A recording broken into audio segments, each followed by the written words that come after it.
Bonjour à tous et bienvenue sur Tarot Énergie. Je suis ravie de vous retrouver aujourd'hui, non pas avec une, mais deux vidéos pour vous parler d'un sujet qui me tient particulièrement à cœur et qui est celui de l'argent, de l'abondance financière. Alors, dans cette première vidéo, je voulais vous proposer de revisiter ensemble les 22 arcanes majeures du tarot et de voir un petit peu ce que chacun peut avoir à nous dire sur notre relation à l'argent, sur nos croyances, sur nos peurs de manquer, sur voilà, toute cette relation qu'on peut entretenir avec la notion d'abondance et l'argent. Alors vous allez voir que j'ai regroupé en fait les arcanes en espèce de catégories ou de familles en fait pour que ce soit un petit peu plus ludique et puis aussi un petit peu plus pédagogique. Et dans la deuxième vidéo, en fait, je vais vous partager un protocole de tirage que j'ai mis au point, que j'ai testé sur moi-même et je vous parlerai un petit peu à travers ce tirage de comment on peut identifier la nature de nos blocages, de notre relation à l'argent et éventuellement regarder quelles sont les pistes de résolution que l'on peut envisager pour évoluer, pour débloquer s'il y a blocage, des leviers à l'intérieur de nous et pour s'ouvrir davantage à ce que la vie peut nous amener de meilleur finalement. Alors pour commencer, je voudrais vous parler de deux arcanes en particulier qui à mon sens sont les deux arcanes qui parlent le mieux de l'abondance, de qu'est-ce que c'est que l'abondance, qu'est-ce que c'est que l'argent. Ces deux arcanes sont pour moi Tempérance et l'étoile, alors qui sont deux arcanes très proches, on le voit, hein, puisque on a deux figures féminines avec chacune en fait des deux jarres avec des liquides qu'elles font circuler, soit qu'elle fait circuler pour Tempérance entre elles, soit qu'elle déverse avec l'étoile dont elle déverse le contenu sur la Terre. Alors, on a là deux gestes, deux attitudes très différentes, mais à mon avis très complémentaires. Avec Tempérance, on a cette idée que l'argent est une énergie qui doit circuler. Elle doit circuler de façon fluide, de façon harmonieuse, dans un équilibre entre ce que je donne et ce que je reçois. Hein, on voit bien, c'est vraiment le sens de ces deux vases communicants, de ce geste de tempérance qui est celui d'harmoniser en fait la circulation de ces énergies. Ensuite, ce qui m'intéresse aussi avec tempérance, c'est que il est vrai que c'est une créature plutôt angélique, hein, avec ses deux ailes dans le dos, son côté un petit peu éthéré. Mais elle a aussi quelque chose d'intéressant, c'est que certes c'est un ange, mais c'est un ange qui est bien incarné et qui est bien au contact des réalités terrestres. Et ça, on peut le voir avec le sol sur lequel elle est posée et avec les deux formes serpentines comme ça au bas de sa robe qui indiquent vraiment un ancrage solide à la terre et aux réalités matérielles. Et ça, quelque part, pour moi, c'est vraiment le signe que nous sommes ici pour harmoniser, pour réconcilier la matière et l'esprit, pour réconcilier les entreprises qui peuvent générer de l'argent dans une démarche spirituelle, par exemple, et que l'un n'exclut pas forcément l'autre. Donc voilà, pour moi cet arcane de tempérance est vraiment très très intéressant parce qu'il nous donne des clés de compréhension sur ce qu'est l'argent et sur ce que l'on peut en faire. Quant à l'étoile, là on est dans une autre attitude, alors qui ne s'exclut pas, qui ne s'oppose pas forcément à celle de tempérance, mais qui à mon sens est complémentaire, c'est même je dirais un autre niveau, c'est-à-dire qu'avec l'étoile, on assiste à quelque chose qui est vraiment de l'ordre de la confiance, voire de la foi totale dans la vie, dans l'univers, dans les bienfaits d'abondance que la vie peut nous envoyer. On le voit, hein, Tempérance, l'étoile, pardon, elle est agenouillée euh, en signe vraiment de réceptivité, d'abandon. Et elle est positionnée sous un ciel étoilé qui représente d'une certaine manière cette connexion au divin, cette guidance qu'elle reçoit et qui la fait se placer sous les meilleurs auspices. Du coup, le geste n'est plus celui de Tempérance, c'est pas le geste des vases communicants, mais en fait là, l'étoile, elle déverse le contenu de ses jarres. Là, on est dans la posture du don. On est dans une configuration qui est celle de la générosité la plus totale, hein, le don de soi-même. On est en confiance, on est dans une telle foi par rapport à la vie qu'on n'hésite pas à tout donner, à se donner soi-même parce qu'on sait qu'à mesure de ce que l'on donne, on va recevoir. Hein, donc là aussi, je trouve qu'il y a une clé très intéressante de compréhension des lois universelles en fait qui régissent le donner et le recevoir et la circulation d'énergie que peut manifester l'argent et les échanges d'argent.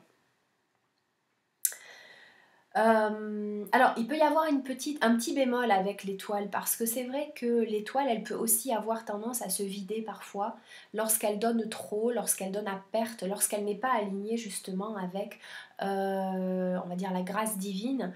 Eh bien, elle a tendance à s'épuiser, à se vider et elle ne se donne pas assez à elle-même. Donc, voilà, il peut y avoir aussi un petit bémol avec ça, mais globalement, je trouve que l'étoile a quand même euh, cet avantage de représenter de donner une image extrêmement positive de ce que c'est que l'abondance. Voilà pour le premier groupe. Alors, le deuxième groupe d'arcanes que j'ai sélectionné, là on est vraiment sur quelque chose qui va plus nous parler de nos peurs de manquer et des comportements que cela peut générer chez nous. Alors, les trois arcanes que j'ai sélectionnés dans cette famille, il y a évidemment notre ami le diable, il y a la roue de fortune et il y a la lune. Alors, je vais commencer tout d'abord avec l'arcane du diable parce que quand on parle d'argent, quand on parle de cette énergie-là, on pense tout de suite dans le tarot à l'arcane du diable qui représente justement tous les aspects négatifs liés à l'argent, à savoir l'aspect pouvoir que l'argent nous donne. Lorsque l'argent est au service de l'ego, lorsque l'argent est au service de soi, mais dans un sens négatif, hein, de ses propres intérêts, et que nos intérêts sont destinés à asservir l'autre, eh bien on est vraiment dans l'arcane du diable. L'arcane du diable, il représente aussi toutes les déviances liées à l'argent, la tricherie, le jeu, l'addiction à l'argent, voilà, tous ces éléments qui font que c'est vrai que le diable est une carte qui n'a pas forcément très bonne réputation et qui nous parle de toutes nos déviances en fait hein, liées à l'argent. Donc ça c'est une première étape. Deuxième arcane dans ce groupe donc des peurs liées à la peur de manquer, il y a la roue de fortune. La roue de fortune, pourquoi? Parce que la roue, elle nous parle de tout ce qui est cyclique, elle nous parle de tout ce qui est impermanent, de tout ce qui ne dure pas dans notre vie. C'est la loi du changement. Hein, rien que le nom déjà, la roue de fortune, j'insiste hein, parce que c'est pas la roue de la fortune comme à la télé où on fait tourner les millions, hein, ça n'a strictement rien à voir. Mais la roue de fortune, elle montre bien qu'un jour on peut être au top, un jour on peut gagner des millions et le lendemain on peut tout perdre. Parce que rien ne dure, tout change et que une des lois universelles dans ce monde, c'est la loi de l'impermanence. Et ça peut être... cette carte, à mon avis, elle peut être très anxiogène à ce niveau-là parce qu'elle nous désécurise si justement on a du mal à se fondre, à accompagner en fait ce mouvement de la vie qui est celui des cycles, hein, des saisons, voilà. Et dans la vie c'est aussi comme ça, ben, un jour ça marche et puis le lendemain ça marche moins bien. Donc ce qui est important avec la roue de fortune, ça va être d'être vraiment centré dans son cœur, d'être dans son centre et d'être connecté toujours à soi-même pour finalement ne pas se sentir trop déstabilisé, hein, parce qu'il y a énormément d'instabilité, y compris d'instabilité émotionnelle avec la roue de fortune. Voilà. Troisième arcane de cette série, l'arcane de la lune. Alors la lune, elle va faire référence à nos peurs les plus profondes, aux peurs de manquer qu'on a pu engrammer pendant la vie intra-utérine par exemple, ou des peurs qui viennent de plus loin et pourquoi pas de nos vies antérieures, puisque la lune elle est vraiment connectée à ça, à cet émotionnel cellulaire, hein, qu'on trimballe avec nous d'incarnation en incarnation.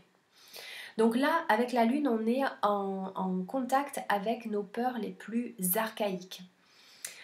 D'autre part, je trouve que ce qu'il y a d'intéressant avec l'arcane de la lune, c'est elle nous montre aussi ce que moi j'appelle l'argent caché.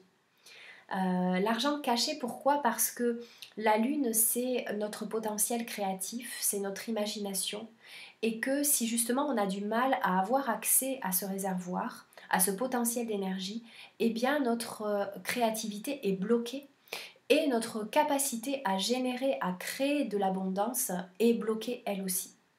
Donc c'est vraiment important d'aller regarder ces peurs, d'aller se confronter à ces profondeurs-là pour pouvoir libérer le potentiel créatif qui va nous permettre d'accéder à plus d'abondance. Voilà pour ce deuxième groupe. Alors, troisième groupe d'arcanes, alors là j'en ai sélectionné 5. On va avoir la papesse, l'impératrice, l'empereur, la justice et l'arcane de la force. Alors, dans ce groupe, en fait, j'ai sélectionné des arcanes qui, à mon sens, ont une relation très pragmatique, très pratico-pratique avec l'argent, qui n'ont pas forcément de problème avec la matière, au contraire, qui se familiarisent plutôt bien avec l'argent, avec toutes ces énergies-là, mais avec des nuances différentes. Et en général, ce sont des arcanes qui vont avoir une attitude de sécurité, hein, par rapport à l'argent, hein, voire une attitude sécuritaire, quoi. C'est-à-dire que ce sont des arcanes qui vont plutôt exprimer des comportements où on va avoir tendance à thésauriser, à faire des économies, à épargner et à anticiper sur l'avenir. Alors, avec la papesse, clairement, on n'est pas dans une énergie dépensière. Pas du tout. La papesse, elle, c'est celle qui est assise sur son magot, avec son œuf ici, hein, qu'elle couve, qui peut vraiment représenter cette énergie de gestation, voire d'accumulation. Donc elle, typiquement, c'est elle qui va économiser, qui va pas dépenser. Donc c'est vraiment un petit peu la radine, hein, du groupe. Elle tient son livre de compte bien ouvert sur ses genoux, donc elle veille vraiment à surveiller, voilà, les dépenses, les recettes, etc. Elle est très très attentive à tout ça et elle est dans une énergie qui est vraiment une énergie un peu austère. Voilà, elle a ce masque blanc froid sur le visage. Voilà, c'est pas celle qui va aller faire les soldes dès le premier jour et craquer la moitié de son salaire. Clairement, on n'est pas dans cette configuration-là avec la papesse. Alors, ensuite, on a l'impératrice. Alors, avec l'impératrice, on a affaire à une gestionnaire.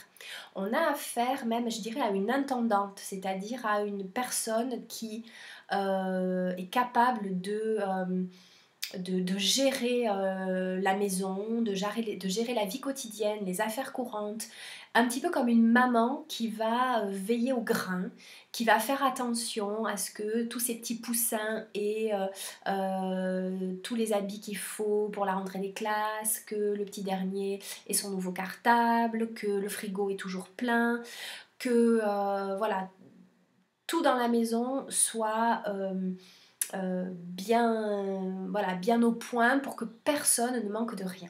Voilà.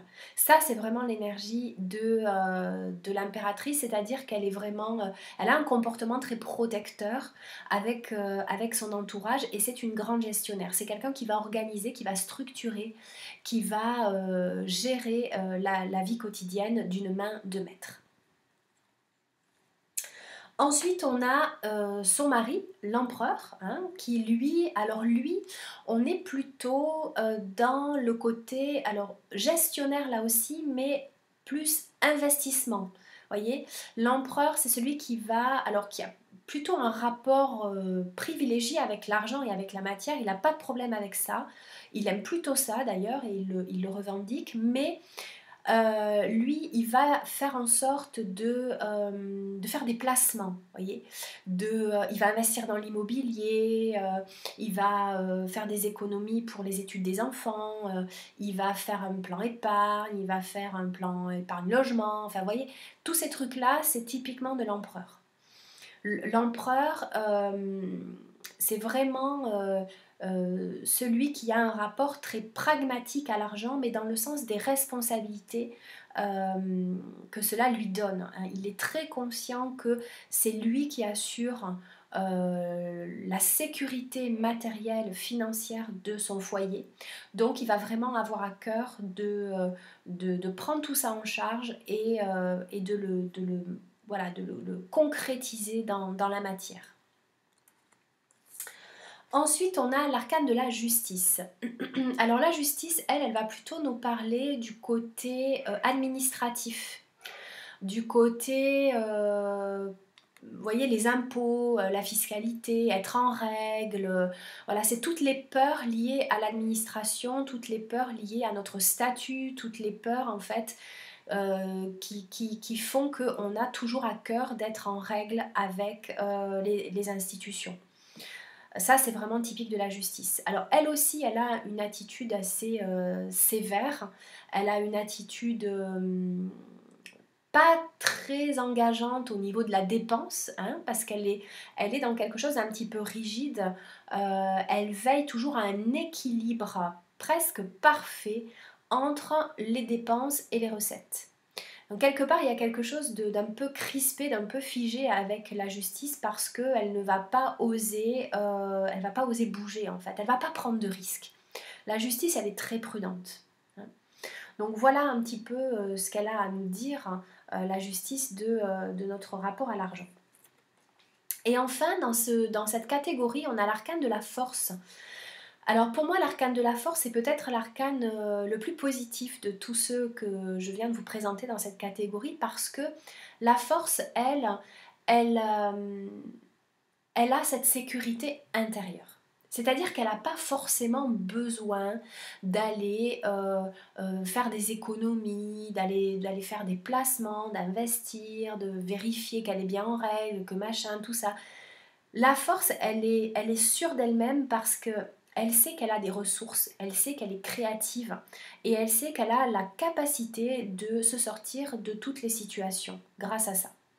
Donc cette sécurité, elle l'a ancrée profondément à l'intérieur d'elle-même. D'autre part, il y a un aspect aussi qui me plaît beaucoup avec la force, c'est qu'à mon sens, le geste de maîtrise en fait qu'elle a par rapport à l'animal ici nous montre qu'elle a dominé ses pulsions avec l'argent. Elle a dominé ses instincts, vous savez, les fameux achats compulsifs, à savoir que la force, elle est capable de se faire plaisir. Voilà, si elle a l'argent nécessaire et qu'elle a envie d'une nouvelle voiture, eh ben, elle va se dire ok, très bien, voilà, je me l'offre. Mais si elle a une envie et qu'elle sait qu'elle n'a pas forcément les moyens ou que c'est pas forcément le moment, et ben elle va être capable de maîtriser cette envie et de la reporter à un moment voilà, peut-être plus propice sans se sentir forcément frustrée. Hein. Donc la force, elle nous parle vraiment de cette idée de maîtriser en fait ces pulsions liées à l'argent. Voilà pour ce troisième groupe. Alors, quatrième groupe dont j'ai envie de vous parler. Dans ce groupe, il y a 3 arcanes. Hein, et pour moi, c'est le groupe, on va dire, un peu des fauchés du tarot. Parce que il y en a toujours. Hein, voilà, il en faut bien des fauchés. Alors, on a l'ermite, on a le pendu, on a l'arcane 13 qui font partie de ce groupe. Alors, avec des nuances, vous allez voir, hein, je vais vous expliquer tout ça. En ce qui concerne l'ermite, on a une énergie effectivement qui est une énergie d'humilité, de simplicité. L'ermite se contente de peu, l'ermite n'a pas de gros besoins. En fait, il s'en fiche un peu parce que l'ermite, il a une telle capacité à se nourrir de sa vie intérieure que le monde matériel, ne l'intéresse pas vraiment. Alors c'est une grande qualité, mais ça peut être aussi un problème parce que c'est vrai qu'il est important de s'ouvrir aux réalités matérielles. On ne peut pas faire ça, hein. On est incarné dans un monde qui nous demande aussi de faire avec la matière. Donc l'ermite, il peut avoir tendance même à mépriser parfois la matière et l'argent et à avoir une espèce d'orgueil spirituel comme ça qui fait que... on peut avoir affaire à des personnes qui vont dire non mais de toute façon l'argent je m'en fous, c'est pas important, limite c'est sale quoi. Et du coup ces gens-là n'attirent pas à eux l'argent et voilà, à mon avis c'est vraiment ce que l'ermite peut révéler. Ensuite on a le pendu. Alors le pendu, clairement le pendu on le voit avec sa position, l'argent lui tombe des poches, hein. C'est pas celui qui sait faire des économies. C'est le panier percé du tarot, c'est celui qui a toujours voilà, l'argent qui lui tombe des poches. Et je pense qu'il reflète même, vous savez, voilà, les personnes qui ont du mal à se mettre en mouvement, les personnes qui ont du mal à avoir confiance, les personnes qui sont paralysées par la peur de manquer, et qui du coup n'osent pas se lancer. Et voilà, et c'est clairement pas des personnes qui sont en contact avec les réalités matérielles. On voit bien, il n'est pas du tout ancré, le pendu. Donc c'est une carte qui peut être assez compliquée. Troisième carte de cette catégorie, l'arcane 13. Alors l'arcane 13, on le voit clairement, elle a rien. Elle n'a pas grand chose en tout cas, hein, puisque voilà, cette image de squelette, on est vraiment dans une énergie de dépouillement. Mais moi, l'arcane 13, elle me fait penser, vous savez, à ce qu'on appelle le minimalisme. C'est-à-dire que l'arcane 13, elle nous ramène toujours à l'essentiel. Et sur le plan matériel, ça va vraiment être très significatif, je trouve, de ce mouvement minimaliste qui nous dit tu dépenses pas plus que ce dont tu as besoin, tu consommes pas plus que ce dont tu as besoin, tu te contentes de l'essentiel. Et tu reviens à l'essentiel. Donc vous voyez, c'est tout ce mouvement du zéro déchet, voilà.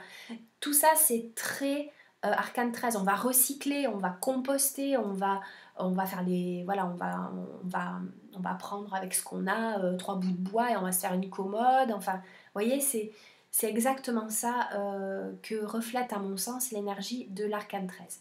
Et puis il y a aussi un autre aspect que j'aime beaucoup avec cet arcane, c'est que l'arcane 13, elle va être capable de tout perdre pour pouvoir mieux gagner par la suite. C'est un arcane qui montre qu'on n'hésite pas à prendre des risques, qu'on n'hésite pas à tout mettre sur la table. C'est vraiment le coup de poker, quoi. C'est je perds pour mieux gagner, je meurs pour renaître. On est vraiment là-dedans avec l'arcane 13. Voilà pour ce groupe. Le groupe suivant, j'ai 3 arcanes et je l'ai appelé le groupe des flambeurs. Alors, les flambeurs du tarot, je vous les présente. On a le battleur, on a le chariot et on a le monde. Alors, je vais vous expliquer un petit peu de quelle manière ces 3 arcanes, à mon sens, sont les flambeurs du tarot. Alors, le battleur, lui, eh ben, clairement, c'est celui qui n'a pas un rond, mais qui va te faire croire qu'il est plein aux as. Voyez, ou que voilà que c'est celui qui vit sur une péniche mais qui va te faire croire qu'il habite sur un yacht. Hein. Donc c'est vraiment la personne qui va vous jeter de la poudre aux yeux, qui va voilà, c'est le Gérard Majax du tarot, hein. C'est le prestidigitateur. C'est celui qui va toujours se sortir de toutes les situations, de toutes les embrouilles liées à l'argent. Il a toujours un plan B, c'est l'as de la bidouille. Donc, il a peut-être pas beaucoup, il vivote un peu, il est toujours un peu, voilà, plus ou moins à la ramasse, mais il arrive toujours à s'en sortir parce que c'est vraiment un débrouillard, un as de la combine. Et il a cette créativité qui fait que il se sort toujours des plus mauvaises situations financières. Ensuite, on a le chariot. Alors, le chariot, là, c'est assez clair. Hein. Le chariot, c'est le bling-bling du tarot. C'est celui qui est très attaché au signe extérieur de richesse. Voilà. Donc, en fait, le chariot, il roule en Ferrari, mais il bouffe des patates le soir quand il rentre chez lui. En gros, c'est ça. Donc, le chariot, il va falloir qu'il en mette plein la vue. Il va falloir que ça se voit, qu'il a réussi, qu'il a de l'argent, qu'il a une belle bagnole, qu'il a une belle nana, qu'il a une Rolex, que voilà. Tout ça, c'est très chariot. Mais derrière tout ça, il peut y avoir quand même une certaine forme de misère intérieure, quoi. Il y a une certaine forme de superficialité, à mon sens, avec le chariot. Troisième et dernier arcane de cette catégorie, donc on a l'arcane du monde. Alors, pourquoi je l'ai mis dans les flambeurs? Parce que le monde, on voit bien donc un personnage central isolé du reste de la carte, en fait, par cette mandorle, qui fait que, pour moi, l'arcane du monde, c'est la personne qui pense, en fait, moi d'abord. C'est une personne qui n'a pas forcément de problème d'argent, mais qui va combler ses besoins en premier lieu, qui va penser d'abord à elle, et s'il en reste, eh ben, elle en donnera aux autres ou elle comblera les besoins des autres. Mais voilà, l'arcane du monde, c'est moi, quoi. C'est moi, je m'achète les plus belles fringues, les meilleurs trucs, parce que j'ai envie qu'on me voit, j'ai besoin, voilà, d'être... voilà, il y a un truc avec l'image hein, qui est super important. Il faut que ça se voit là aussi, mais avec une certaine forme d'égoïsme par rapport à ceux qui l'entourent, parce que du coup, elle va exclure de son système d'abondance son entourage. Voilà. Donc ça, c'était pour le groupe des flambeurs. Avant-dernier groupe dont je voudrais vous parler, là on a pas mal d'arcanes. On a le pape, on a l'amoureux, on a la maison Dieu, on a le soleil et on a le jugement. Alors, ce groupe d'arcanes, pour moi, c'est les généreux du tarot. Hein, parce qu'il en faut aussi des généreux. Donc, avec le pape, on a la générosité dans le sens de celle qui se transmet. Hein, c'est l'héritage, c'est, vous savez, ce grand-oncle d'Amérique que vous avez vu 2 fois dans votre vie, qui vous a couché sur son testament, et le jour où il décède, vous apprenez que vous allez hériter de tout son magot. Voilà, ça c'est typiquement pour moi l'arcane du pape. Donc le pape, il va transmettre sa richesse, il va donner son abondance pour en faire bénéficier en fait plus petit que lui. Hein. Ça, c'est typique du pape. Et en même temps, le legs, il peut aussi être pas forcément matériel, mais aussi spirituel. Il peut y avoir cette transmission, cette abondance sous forme de dons spirituels, en fait, que le pape va nous transmettre. Ensuite, on a l'amoureux. Alors, l'amoureux, il est généreux, c'est vrai. L'amoureux, il a le cœur sur la main, on le voit bien hein, avec ce geste. Mais il y a un mais. Et oui, parce que l'amoureux, quand il donne, il a toujours une arrière-pensée, souvent en tout cas, qui est celle de recevoir en retour.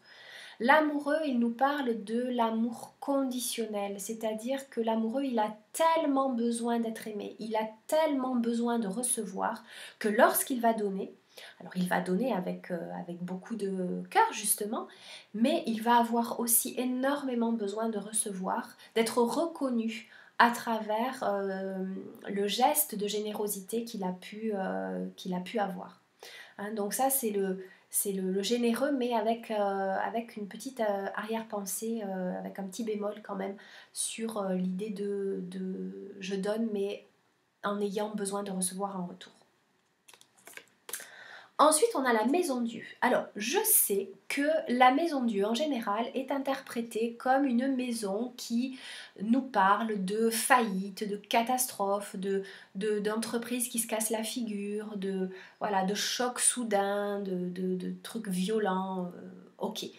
Je suis d'accord avec ça, mais en ce qui concerne l'abondance, moi j'ai plutôt envie de voir dans l'arcane de la maison Dieu quelque chose de beaucoup plus festif, quelque chose de beaucoup plus joyeux, vous savez, comme une bouteille de champagne qu'on va déboucher hein, avec toutes ces petites pastilles. Et en fait, ces petites pastilles, elles font aussi penser au denier, à cet argent voilà, qui nous tombe sur la tête, qui pleut sur nous et qu'on va avoir envie voilà, de partager avec les autres, de fêter, voilà, de faire jaillir en fait cet argent et voilà, d'en faire profiter un maximum de personnes. Et on se précipite hein, comme les deux personnages pour aller ramasser les pièces de monnaie qui tombent dans ne sais où. Ensuite, on a l'arcane du soleil. Alors, l'arcane du soleil, c'est vrai qu'il est l'arcane par essence hein, de la générosité, du don, du partage, de la fraternité. Voilà, c'est cette générosité qui se donne sans compter, sans se préoccuper de savoir si un tel le mérite ou pas. Le soleil, c'est vraiment la joie de donner, c'est voilà, ce don inconditionnel pour le coup. Et puis le soleil, c'est l'or, quoi. Donc c'est vraiment un arcane qui nous parle d'une abondance qui, là aussi, hein, qui rayonne hein, pour tous et qui se partage, dans des entreprises collectives, au sein d'associations, de partenariats, d'échanges entre plusieurs personnes. Et enfin, l'arcane du jugement. Alors, l'arcane du jugement, pour moi, c'est vraiment l'arcane de la manne providentielle. Vous savez, cet argent qu'on reçoit tout d'un coup comme un miracle, au moment où tout était désespéré, où on n'avait plus aucun espoir justement, où on se croyait perdu. Comme ces deux personnages-là qui implorent le ciel de leur venir en aide, et bien voilà, là c'est l'argent qui arrive comme un miracle et qui nous est envoyé par la providence. Hein, voilà. Alors, il nous reste un arcane dont on n'a pas parlé, évidemment le mat. Alors le mat, c'est vrai que j'aurais pu le mettre dans la catégorie des fauchés, parce que le mat, clairement, on l'associe souvent au SDF, hein, au vagabond, à celui qui erre, au va-nu-pied, au sans le sou, enfin ce que vous voulez, au mendiant, hein, on l'appelle d'ailleurs le clochard sacré, le mat. Mais en fait, j'ai choisi de le mettre dans aucune catégorie, ce qui va plutôt bien avec le mat, puisque c'est vraiment l'inclassable du tarot. Parce que moi, ce que j'ai envie d'y voir dans le mat, c'est celui qui a pleinement réussi. Pour moi, le mat, c'est celui qui a trouvé le secret ultime de l'abondance, qui en a profité, qui en a fait le tour, qui en a joui pleinement, mais qui s'en fout. Voilà. Au final, il est plein aux as. Peut-être que dans son baluchon, il y a un super gros magot. Mais voilà, il le porte avec lui, mais on ne le voit pas forcément, il ne le porte pas sur lui. C'est pas quelque chose d'ostentatoire et cet argent, en fait, il en est complètement détaché. Il en est complètement détaché, il s'amuse avec, il va sûrement aller le donner à plus pauvre que lui, il va en faire profiter voilà, qui il aura envie d'en faire profiter, mais au final, l'argent n'est plus une fin en soi. Et c'est pour ça justement que le mat est libre. C'est que il a fait l'expérience pleine et entière de l'abondance, de l'argent, mais il a compris que ce n'était pas là qui était le plus important. C'est pas l'argent en lui-même, mais c'est ce qu'il va peut-être pouvoir en faire. Donc voilà, il est complètement libre d'en avoir, de ne pas en avoir, en fait il s'en fout. Voilà, on a fait le tour des 22 arcanes. Alors j'espère que ce petit tour d'horizon vous aura inspiré, qu'il vous aura plu.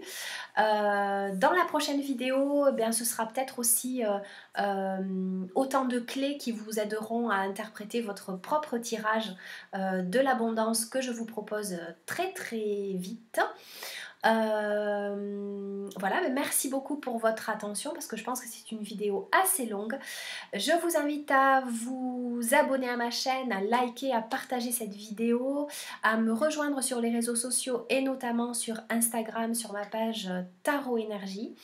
Et je vous retrouve très très vite pour la suite donc de cette vidéo sur l'abondance avec le tirage dédié. Allez, à très vite. Ciao!